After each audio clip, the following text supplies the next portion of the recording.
우리가 믿는 사람이 어떤 사람인가, 이걸 알아야지 고난을 이겨나갈 수 있어요. 첫 번째로 4절 한번 보겠습니다. 4절 읽어볼까요? 시작. 사람에게는 버림바가 되었으나 하나님께는 택하심을 입은 보배로운 산돌이신 예수께 나아가자. 고난받는 성도들이 누구에게 나아가자고요?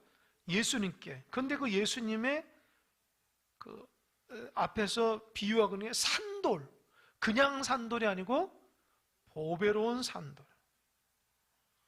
또 그 앞에 뭐라고 그랬어요? 하나님의 택하심을 입은 산돌. 그러나 그 앞에 또 뭐라고 그랬어요? 사람에겐 버림받았다.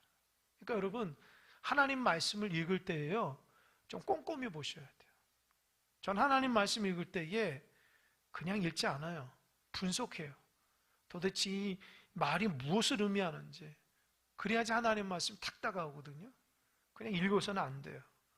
하나님 말씀을 깊이 있게 묵상하고 자꾸 생각해 봐야 돼요. 그러니까 보배로운 산도신 분이 누구예요? 사람에게는 버림받았지만 하나님께는 선택받아가지고 하나님께서 보배로운 산돌로서 예수 그리스도를 그렇게 칭해 준 거예요. 근데 여러분 잘 들으세요. 지금 이 베드로전서를 쓴 저자가 누구예요? 베드로잖아요. 제가 어려운 말씀은 아니에요. 베드로예요, 베드로. 그러니까 베드로가 지금 예수님을 뭐라고 썼어요? 산돌이라고 그래요. 산돌. 여러분, 산돌이란 말이 문법적으로 맞는 의미일까요? 무슨 말인지 아십니까? 여러분, 살아있는 돌이 있어요? 돌은 죽었잖아요. 그런데 산돌이래요. 뭘 가지고 산돌이라고 그럴까요? 왜 베드로는 예수님께 보배로운 산돌이라고 그랬을까요? 사람들한테 버림받은 것까지는 이해가 돼요. 하나님이 택하셔서 보배롭게 됐다는 거지 이해해요. 근데 산돌이라는 말이 도대체 무슨 말일까? 이런 산돌이 뭘까요? 여러분, 우리가 누구에 대해서 이렇게 딱 이렇게 얘기할 때에 이 돌이라는 말을 얘기하면 굉장히 기분 나빠요. 예를 들어서, 저 사람 돌대가리 그러잖아요. 어? 저 사람 짱돌이야. 우리는 그 말이 되게 돌이라는 말이 어감이 안 좋잖아요. 근데 유대인은 그런 의미 아니에요. 유대인은요, 반석 같은 의미예요, 반석. 그냥 이런 돌이 아니라 반석 같은 의미예요. 그러니까 좋은 의미예요. 그런데 그 반석이 도대체 뭐냐는 거예요. 여러분, 베드로의 뜻이 무엇이죠? 반석. 여러분, 말씀을 파고들면 얼마나 재미인지 몰라요. 지금 사실은요, 베드로가 예수님께서 베드로에게 시몬 베드로라고 해서 별명을 붙여줬어요. 뭐예요? 반석이다. 반석이라. 근데 반대로 지금 베드로가 예수님께는 산돌이십니다. 여러분, 베드로 인생을 보세요. 이 마태복음 16장에 보면 빌립보 가이사라에서 예수님께서 베드로에게 너 이제 베드로라, 시몬에게 베드로라 그랬거든요. 그때 받았던 그 감격이 얼마나 클까요? 뭐라고 해서 베드로라고 반석이라고 그랬죠? 주는 그리스도시요 살아계신 하나님의 아들이라고 정확하게 신앙 고백을 하니까 주님이 너 복되다. 이제부터 너희는 반석이다. 베드로라. 그리고 음부의 권세, 거기에다 교회를 세우는데 음부의 권세가 하지 못한다 그랬어요. 그리고 천국 열쇠 준다 그랬잖아요. 베드로가 그 말 들었을 때 얼마나 감격했을까요? 생각해 보세요. 주님이 여러분에게 너 반석이야. 내가 너 위에 교회를 세울게. 음부의 권세가 이기죠. 얼마나 큰 칭찬이에요. 어마어마한 칭찬. 그러니까 베드로가 그때부터 자기는 반석이라고 평생을 살아가는 거예요. 근데 깨닫는 게 있어요. 알고 보니까 예수님이 반석이었다는 거예요. 그러니까 거기에서 베드로라고 얘기하는 이 반석이 베드로 자신, 시몬 자신을 의미하는 게 아니잖아요. 그걸 뭐라 의미하죠? 주는 그리스도시요 살아계신 하나님의 아들이라고 하는 예수님을 상징하는 거예요. 그 신앙 고백이. 그러니까 베드로가 이뻐서가 아니라 베드로가 예수님에 대한 분명한 신앙 고백을 얘기했기 때문에 그 신앙 고백 바탕에 교회가 세워진다는 것을 말씀하는, 그게 베드로가 나중에 깨달은 거예요. 베드로는 자기가 반석인 줄 알았거든요. 근데 그게 아니라 자기가 예수님께 고백한 그 신앙 고백이 반석이라는 아는 거예요. 달리 얘기하자면 예수님 자신이 반석이라는 걸 깨달은 거예요. 여러분, 이 부분이 중요해요. 그러니까 예수님의 칭찬의 의미가 뭔지를 분명히 알죠. 그리고 학자들이 이 산돌이라는 의미를 얘기할 때 굉장히 중요하게 생각한 본문이 출애굽기 17장에 보면 무리바 사건이 있어요. 백성들이 물이 없어가지고 막 원망불평하거든요. 그때 모세도 이제 포기한 거야. 하도 원망불평하니까. 그러니까 하나님께서 뭐래요? 야, 너 하나님 지팡이 들고 그 원망불평하는 사람들을 다 가로질러가지고 시내사 반석에 거기서 반석을 철거 내가 물을 내겠다 했잖아요. 그죠? 거기 가가지고 모세가 그냥 반석에 반석을 치는데 2번 쳤잖아요. 한 번만 쳐도 되는 거예요. 화나가지고. 그죠? 근데 물이 칵 나와가지고 어때요? 사람들이 물을 마시죠. 그래서 이 반석이 뭐냐? 바로 예수 그리스도예요. 생수와 같은 예수 그리스도. 그래서 이 산돌이라는 말이 뭐냐? 보배로운, 하나님이 택한 보배로운 산돌이라는 것은 생명력을 준다는, 생명을 준다. 여러분, 예수님은 부활이요 생명이라. 죽어도 죽지 않는다는 거예요. 여러분, 지금 이 말을 누구한테 하는 거예요? 베드로가 고난받고 있는 성도들에게 하는 거예요. 너희들 고난 가운데 죽잖아? 괜찮아. 보배로운 산돌을 통해서 너희가 살아난다는 거예요. 절대로 죽지 않는다는 거예요. 여러분, 이게 얼마나 은혜로운 말입니까? 너희들도 예수님처럼 버림받는다는 거예요. 사람들이 버림받았잖아요. 그러나 하나님 택하셔서 가장 귀한 보배로운 산돌로서 세워주잖아요. 너희들도 그렇게 세워준다는 하나님. 여러분, 사람에게 버림받은 경험을 하고 있는 이 소아시아 성도, 오직 하나님 말씀 가운데 살려고 하니까 모든 세상으로부터 비난을 받고 죽임을 당하려고 하는 그런 상황 속에서도 하나님만 의지하는 거예요. 왜요? 예수님은 산돌, 생명을 주기 때문에 부활이요 생명이시. 그 예수님께 나아가라는 거예요. 포기하지 말고. 그리고 5절 또 한번 읽어보겠습니다. 너희도 산돌같이 신령한 집으로 세워지고 예수 그리스도로 말미암아 하나님을 기쁘게 받으실 신령한 제사를 드린 거룩한 제사장이 될지니라. 여러분, 4절에서도 산돌이 있죠. 그죠? 5절에서 산돌이 있어요, 없어요? 있어요. 근데 그 차이점이 뭔지 아십니까? 뭘까요? 4절의 산돌과 5절의 산돌, 아무리 봐도 몰라요. 원어로 봐야 돼요. 원어 성경에는, 헬라어 원어 성경에는 이 4절의 산돌이라는 것이 단수예요, 단수. 근데 밑에 있는 5절의 산돌은 복수예요. 그러니까 산돌들이에요. 그러니까 위에서 말하는 4절은 예수님을 상징하는 산돌이고, 밑에서 얘기하는 산돌들은 뭐예요? 고난받는 소아시아 성도를 얘기해요. 달리 말하자면 우리들을 얘기하는 거예요. 어허, 생각해 보세요. 지금 베드로는 예수님이 산돌이라고 했고, 예수님을 믿는 사람들도 뭐예요? 산돌들이라고 얘기한 거예요. 예수님만 산돌이 아니에요. 그 예수님을 믿는 모든 성도들도 산돌들이에요. 살아 움직인다는 거예요. 죽은 것 같지만 살아 움직인다는 거예요. 뭐라고 그랬어요? 너희도 산돌같이 신령한 집으로 세워지고. 다 산돌들이니까, 여러분 한 사람 다 산돌, 저랑 같이 다 한 산돌들이니까, 이 산돌들이 어떻게 해요? 신령한 집들로 세워져. 이게 뭐예요? 교회예요. 성도 한 사람 한 사람의 산돌이 되어서 모여서 하나님의 거룩한 교회 공동체를 이루어 간다는 거예요. 여러분, 그래서 교회를 이끌 때에, 교회를 세울 때에 사람의 의지로 되는 게 아니에요. 뭐가 중요하죠? 신앙 고백이에요.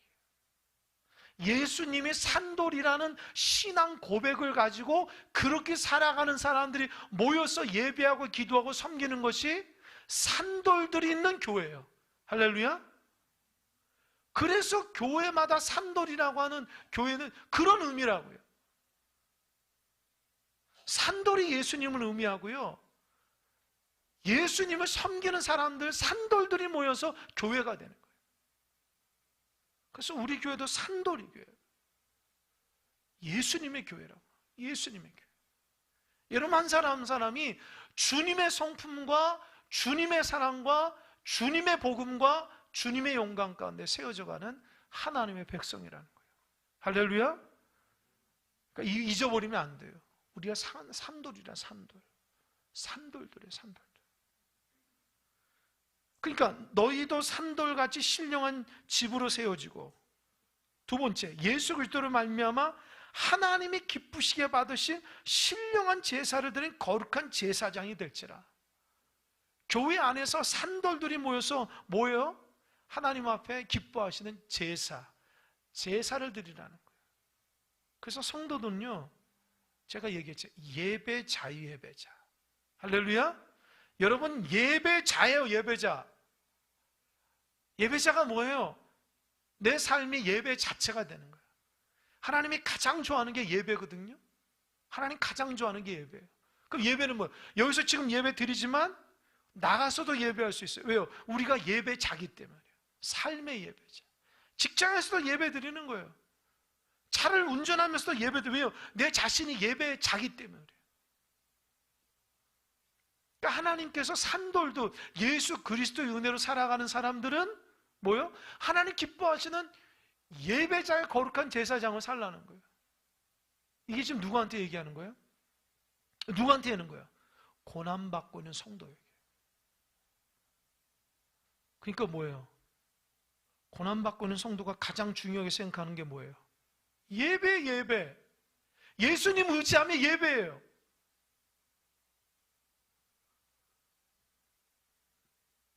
여러분, 하나님께서 가장 기뻐하는 것이 예배입니다. 그러니까 평생 여러분이 하나님의 기쁨이 되려면 예배자로 살아가야 돼요. 예배가 소홀하면 안 됩니다. 하나님 기뻐하지 않아요. 목숨 걸고 예배하는 여러분 되시길 바랍니다. 할렐루야. 예배가 소홀히 되면 안 돼요. 그런 교회는 부흥이 안 됩니다. 그런 성도는 하나님의 능력이 없어요. 여러분, 교회가 부흥하는 조짐들이 보일 때에 나타나는 현상들이 있어요. 뭔지 아세요? 성도들이 예배에 대한 사모함이 있어요. 여러분, 교회가 예배한 사모함이 없는데 부흥이 될까요? 절대 안 돼요.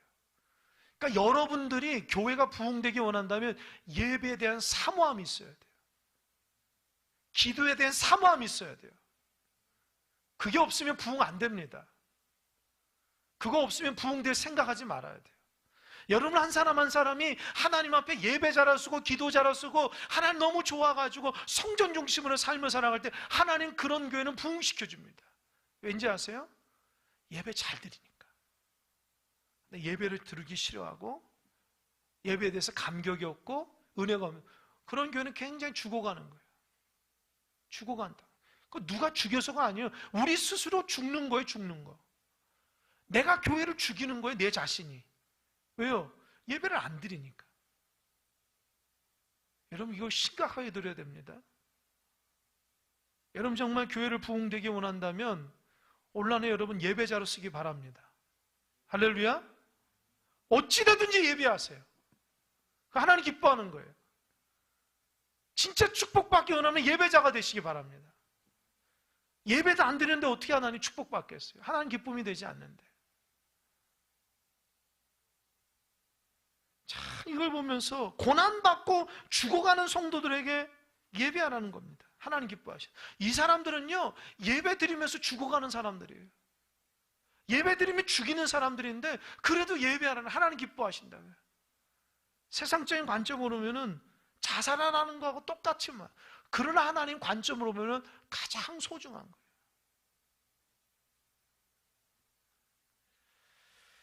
자, 여러분 건강할 때 예배 잘 드리는 여러분 되시길 바랍니다. 이 진실함이 드리는 말씀이에요. 건강하지 못하면 예배도 못 드려요. 드리고 싶어도. 하나님 건강 주시고 시간 주시고 물질 주시고 힘 주실 때에 최선을 다해서 예배하는 여러분 되시기 바랍니다. 하나님의 그 여러분 주신 축복이라는 거예요. 예배 소홀하게 되면 안 되는 거예요. 그리고 6절에서는 또 이렇게 얘기합니다.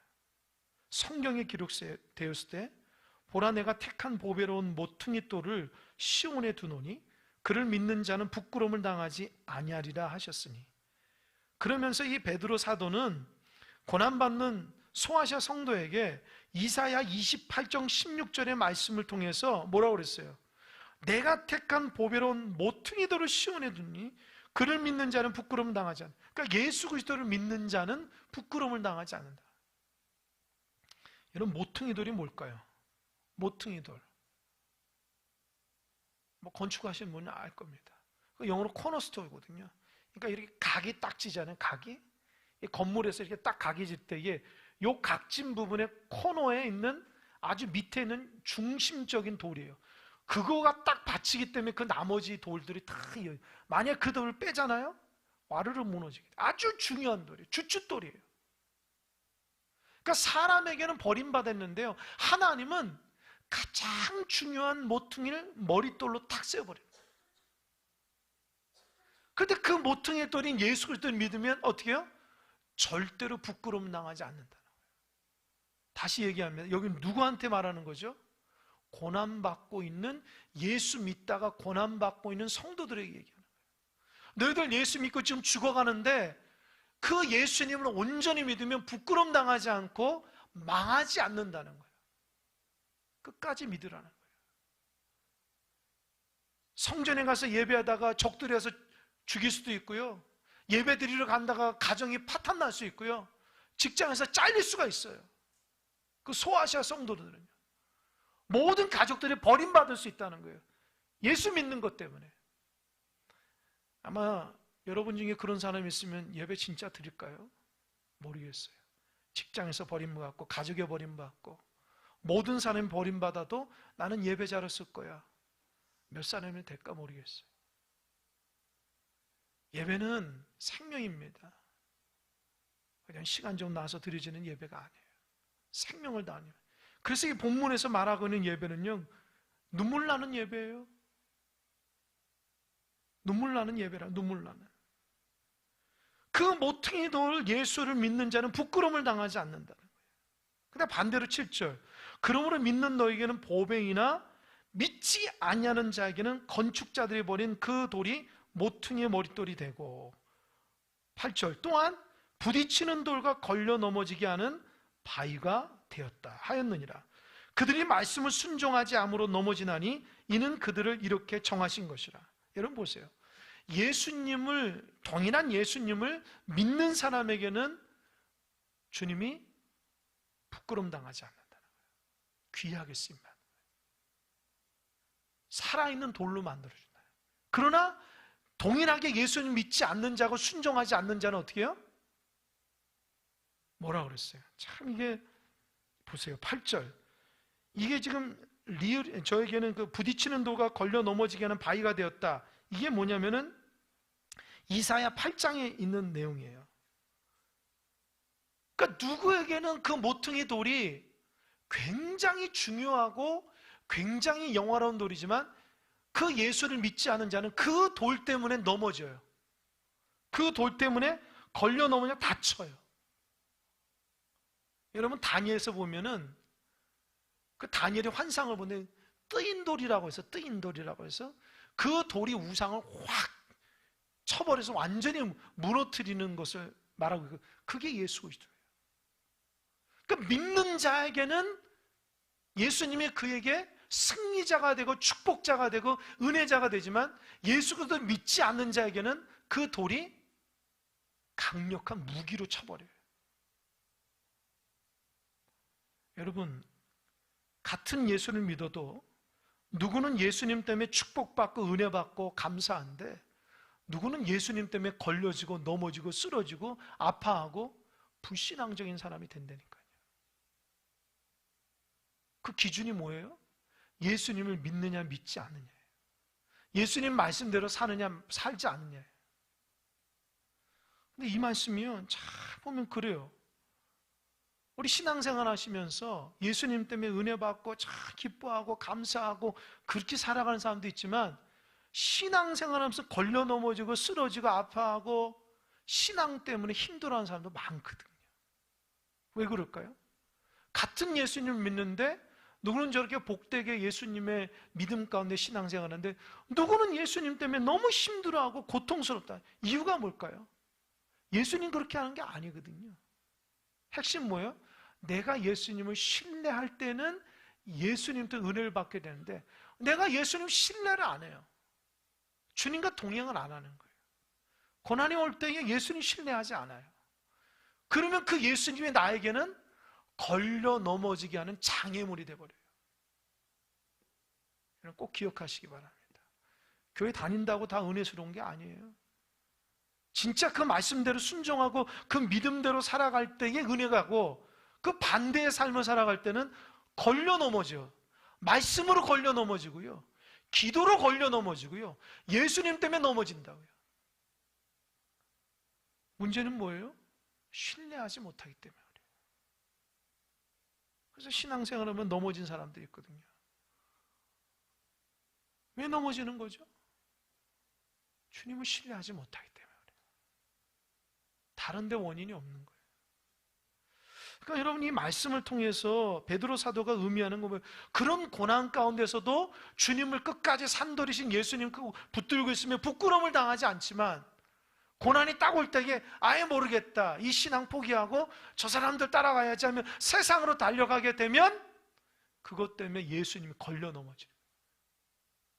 그는 반드시 걸려 넘어지게 돼 있어요. 쓰러지게 돼 있어요. 아파하게 돼 있어요. 그러니까 뭐예요? 예수 잘 믿으라는 거예요. 예수 잘 믿어요. 여러분, 착각하면 안 됩니다. 다 예수님 믿는 것이 복이 아닙니다. 예수님 때문에 걸려 넘어진 사람도 있어요. 혹시 가정 가운데, 가족 가운데 그런 분들이 있는지 모르겠어요. 나는 은혜 받고 신앙생활하는데 걸려 넘어진 사람이 있어요. 같이 예배를 드려도 말씀의 은혜가 안 되고 기도의 은혜가 안 돼요. 예수님 신뢰가 안 돼요. 예수님을 뭐라 그럴까요? 더 사랑하지를 못해요. 근데 어떤 사람은 말씀의 은혜가 되고요, 기도에 눈물이 나고요, 예수님에 대한 더 깊이 있는 신뢰가 되는 사람이 있어요. 핵심 뭐예요? 주님을 사랑하기 때문이에요. 신뢰하기 때문에, 믿기 때문에 그래요. 그래서 믿음이 얼마나 중요한지 몰라요. 혹시 넘어진 자가 있으면 예수님 잘 믿으라고 권면하시기 바랍니다. 예수님 믿으면 부끄러움 당하지 않는다고 권면하시기 바랍니다. 우리 주님이 보배로운 산돌이라고 말하잖아요. 여러분들 절대 넘어지지 않길 바랍니다. 넘어지면 누가 제일 좋아해요? 사탄이 좋아요. 왜요? 사탄이 놀아나는 거예요. 넘어지면요, 사탄의 쓰임새가 되는 거예요. 절대로 넘어지면 안 돼요. 여러분, 이를 악물고 넘어지지 않길 바랍니다. 넘어뜨려도 넘어지지 마세요. 왜요? 하나님 기뻐하는 종이 돼야지 사탄 마귀가 좋아하면 안 돼요. 그러니까 어떻게 해요? 넘어지지 않고 주님을 더 신뢰하는 거예요. 그러면 주님이 붙들어 주신다는 거예요. 그러면서 우리가 잘 아는 9절의 말씀이 연결돼서 나오는 거예요. 9절 다 같이 한번 읽어보겠습니다. 시작.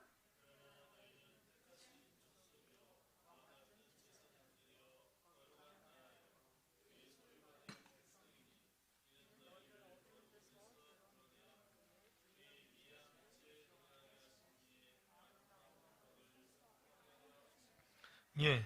여러분 구절 굉장히 좋아하잖아요. 근데 그 말 암송하신 분도 있고 하는데 인용하는데 그 무슨 이유냐고 이 연결이. 그러니까 이 말씀을 전후 맥락으로 이렇게 해야지 그냥 내가 좋아한다고 탁 얘기하면 안 돼요. 사실은 그게 잘 위험한 거예요. 그 상황 속에서 무슨 맥락 가운데 이 말을 하는지를 알아야 돼요. 그냥 그것만 딱 따가지고 얘기하잖아요.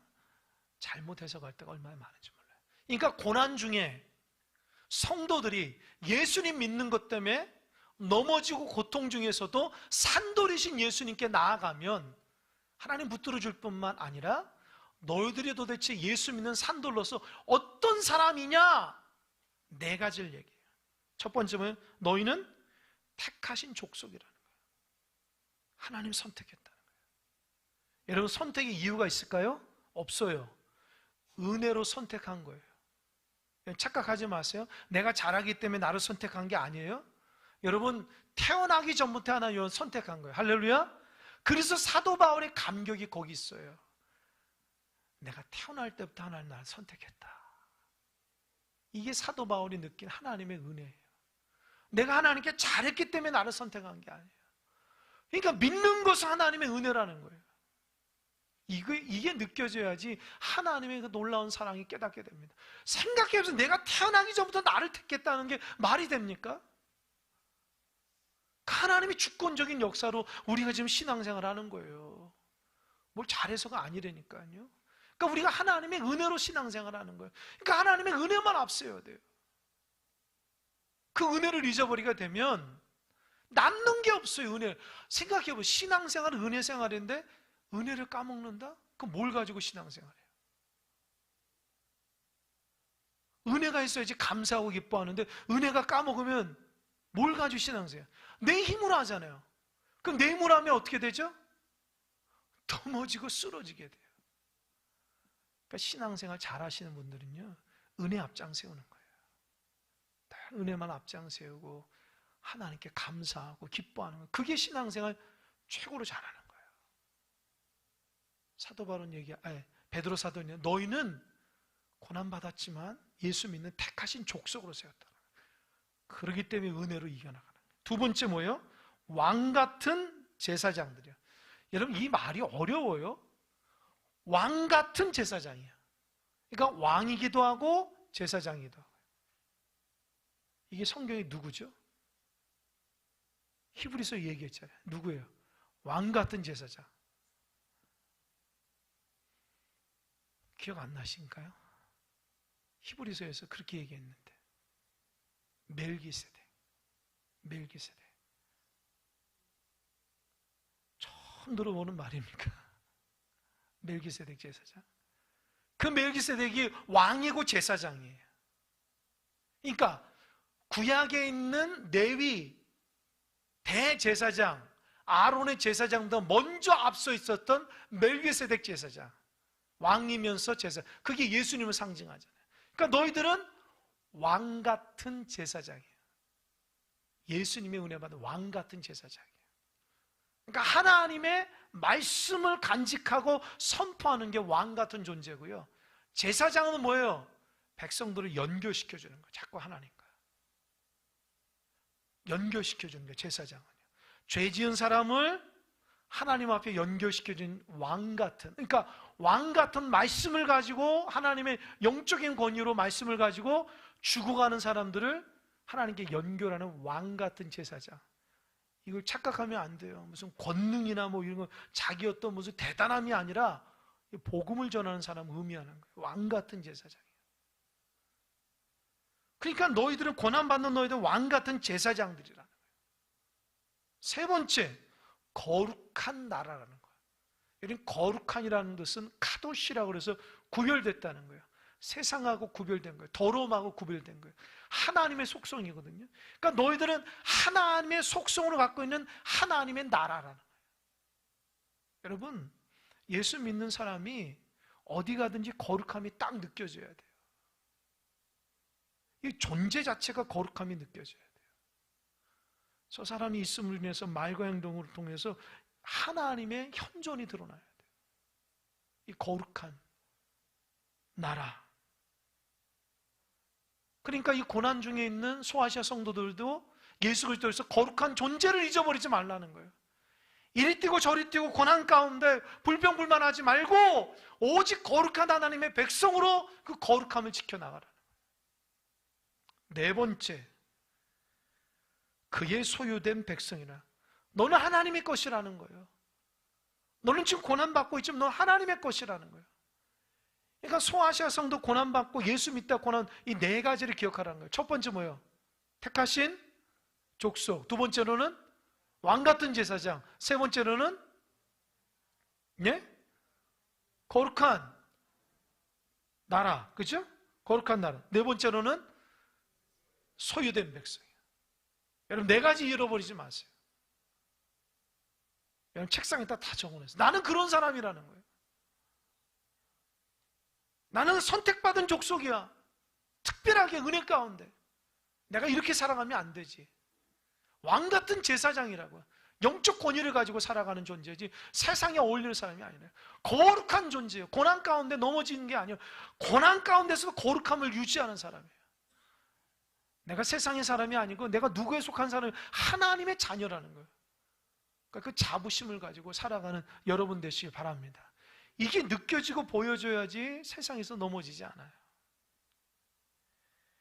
근데 왜 이렇게 네 가지를 불렀냐? 했냐? 이 뭐랬어? 이는 너희를 어두운 데서 불러내 그의 기이한 빛에 들어가게 하신 이의 아름다운 덕을 선포하게 하려 하심이라. 이게 뭐예요? 복음을 전하기 위해서 했다. 그러니까 보세요. 지금 고난받고 있는 성도에게 뭐래요? 너 사명은 복음 전하는 거예요. 참, 이해가 됩니까? 고난받으면 좀 아유 힘을 내, 인내해, 조금만 기다려, 하나님 붙들어 주실 거야, 이렇게 얘기해야 되는데 그게 아니라 고난받는 너희들의 사명은 복음 전하는 거야. 여러분 이 말이 참 어려워요 사실은. 하지만 정확한 거예요. 사도 바울 보세요. 고난받는 종으로서 복음을 전하는 사람이 되잖아요. 베드로 사도도 마찬가지예요.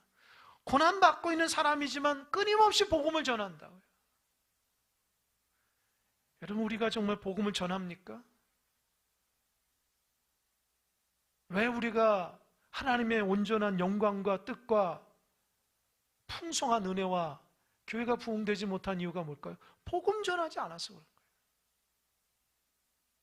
여러분 우리 생각은, 저도 그런 생각이 어렴풋이 드는데 그냥 사람들 다 몰려와서 가득 넘쳐가지고 예배하면 좋죠. 뭐가 좋은 거예요? 사람 많은 게 뭐가 좋은 거죠? 왜 사람이 많으면 좋아야 되죠? 하나님이 사람 많다고 좋아할까요? 그러니까 한번 생각해 보세요. 내가 도대체 교회가 부흥되려고 하는 이유가 뭐냐는 거예요. 왜 그러죠? 부흥해야 되는 이유가 뭐죠? 내 생각 말고 하나님 생각 한번 생각해 보세요. 사람 많으면 하나님 좋아하실까? 하나님이 사람 숫자로 판단하는 게 아닌데 우리 전부 사람 숫자로 판단해요. 도대체 어디서 나온 건지 모르겠어요. 이 생각들이. 나도 그렇게 계속 그런 거 말을 들은 거예요. 사람 많으면 좋고 계속 그러잖아요. 그럼 사람 많으면 정말 좋아요? 하나님 입장에서는? 숫자하고 상관없어요. 하나님은요.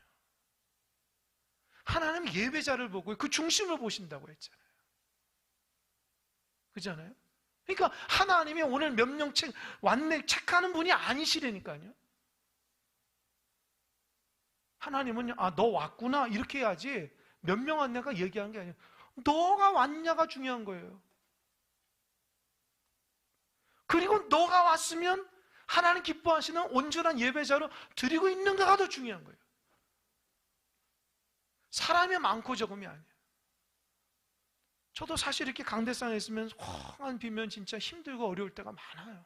솔직히 마음에 상심이 되고 자 우리 성도들 정말 믿음 생활 잘해 그런 생각이 들고 내가 부족하고 연약하고 이런 생각 자책 들 때가 너무 많아요. 근데 하나님이 기뻐하신 예배는 절대 그런 게 아니라니까요. 그러니까 우리가 부흥하기 위해서 복음을 전하는 게 아닙니다. 전도하기 때문에 부흥하는 게 아니라 그게 우리의 사명의 평생. 받은 은혜를 나누는 걸, 일가 친척 죽어가는데 나중에 천국 가서 너의 저 형제는 전도하지 않았어, 왜 너만 구원받았어, 이런 소리 듣지 말아야 되잖아요. 그래서 복음 전하는 거예요. 그 사람 교회에 앉혀가지고 교회 풍성하게 만들기 위해서, 그런 좁은 마음이 전도가 아니라니까요. 우리 혼자만 구원받을 수 없잖아요. 천국 갈 수 없잖아요. 그런 마음으로 복음을 전해야 돼요. 그러니까 저도 참 전도 훈련 많이 받고 교회 부흥하는 교회를 계속해서 부교육자 있을 때 있었지만, 제가 몰랐던 게 그거예요. 하나님이 정말 기뻐하시는 게 뭐냐, 자꾸 사람 눈에 보이기 위한 거. 그러니까 보세요, 하나님이 왜 우리를 그런 백성 만들어요? 하나님 백성 만들어 하나님의 복음 전하라고 우리를 불러주신 거예요. 그러니까 우리 잘 먹고 잘 살고 우리끼리 좋고가 아니라, 교회 존재 목적은 죽어가는 사람들에게 하나님의 그 은혜를 전하고 예수 믿어야 구원받는다고 자꾸 전하기 위해서 우리를 불러주신 거예요. 근데 사탄은요, 아주 똑똑해요. 왠지 아세요? 교회의 전도를 프로그램으로 만들어버렸어요. 그래서 성도들이 전도를 프로그램처럼 생각해서 전도 안 해요. 그리고 교회는 전도대만 전도하는 것처럼 착각하게 만들어요. 그게 지금 한국교회에 팽배했던 생각입니다. 또 전도도 교회 부흥시키면 도구로 사용한다고요. 그러니까 한국교회가 잘 될 수가 없어요. 왠지 아세요? 본질을 모르고 자꾸 전도 하잖아요.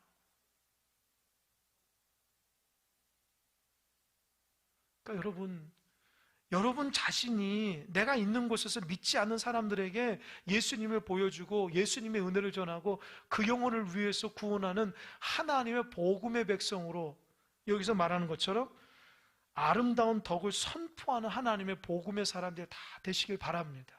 내가 예수 믿는 은혜가 무엇이고 기쁨이 무엇인가 자꾸 전해야 돼요. 그것이 우리를 믿는 사명이라는 거예요. 그냥 교회 몇 년 다니고 무슨 직분자 아무 소용없어요. 내가 예수님 믿고 변화돼서 복음을 한마디도 얘기하지 않는데 내가 성도로서의 무슨 의미가 있냐는 거예요. 그렇잖아요. 내가 누구한테도 복음 한마디를 얘기하지 않는데 내가 예수 믿는, 예배하고 기도하는 무슨 의미가 있냐는 거예요, 도대체. 내가 받은 은혜를 나누질 않았는데.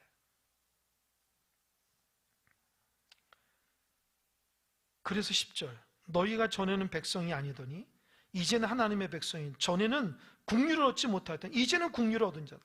하나님의 백성, 국류를 입은 자가 뭐예요? 복음을 전하는 자다. 어둠 가운데 있는 사람에게 복음을 전하고 그들에게 하나님의 귀한 아름다운 덕을 얘기하고 예수님이 이런 분이고 나를 변화시켰다고 자꾸 삶 속에서 간증하는 거예요. 그게 은혜 받은 자예요. 여러분, 그래서 만나는 모든 사람에게 예수님의 은혜를 전하는 여러분 되시길 바랍니다. 사탄은 자꾸 여러분에게 어디 나가서 예수 말하면은 부끄러운 자처럼 자꾸 이렇게 마음에 쪼그라들게 만들어요. 세상이 어디 나가서 예수님 얘기하면은 아주 예의가 없는 사람처럼 그렇게 만들어버려요. 물론 예의가 있어야 되겠죠. 하지만 우리가 예수 그리스도의 그 생명의 은혜는 내가 받은 은혜를 자꾸 흘려보내야 돼요. 나만 구원받고 너희는 지옥 갈 사람, 절대로 그런 생각 갖지 마세요. 오히려 그 사람 한 사람을 더 구원해서 하나님의 구원선에 앉히게 하는 것이 우리의 사명이라는 거예요. 그거를 놓고 기도하고 그거를 위해서 예비하고 그거를 위해서 내 삶의 방향성이, 신앙의 방향성이 거기에 있어야 돼요. 직분의 방향성이 거기에 있어야 돼요. 그래서 직분 같은 사람은 더 열심히 복음을 전하고 더 복음을 위해서 애쓰고 수고하는 종들이 돼야 돼요. 그것이 교회의 본질적인 성도의 사명입니다. 그래서 평생 전도 한 명 못한 사람은 나중에 하나님 앞에 가서 무슨 말 들을까요? 너에게 수십 평생만 한 명도 전도를 못했어? 내가 너희에 그런 은혜 줬는데? 책망받지 않기를 바랍니다. 하나님, 전도는 프로그램이잖아요. 전도는 전도대만, 천만의 말씀. 나는 너에게 복음 전하라고 너를 선택해서 내가 너를 먼저 몇십 년 전에 너에게 복음을 먼저 준 것은 너가 나의 복음을 전하라고 내가 널 선택했지. 무슨 교회 무슨 직분자고 무슨 봉사자고 무슨 어디에 나가서 뭐 그렇게 하려고 내가 너를 뽑은 거 아니야. 내가 명한 거 아니야. 나는 너를 복음으로 너를 변화시켜서 너를 통해서 나를 증거하게끔 붙잡아 주신 거예요. 꼭 기억하는 여러분 되시기 바랍니다. 그래서 때를 따라서 자꾸 복음을 전하십시오. 연약한 성도들에게도 자꾸 예수님의 복음을 얘기하고 믿지 않는 자에게도 얘기하고 가족 식구들에게 얘기해야 돼요. 그냥 언젠가 되겠지. 언제가 되긴 여러분이 하지 않는데 언제가 어떻게 되겠어요? 때를 얻든지 못 얻든지 끊임없이 복음으로 생명을 살리는 여러분 다 되시기를 주님이랑 같이 축원합니다. 아멘. 기도하겠습니다.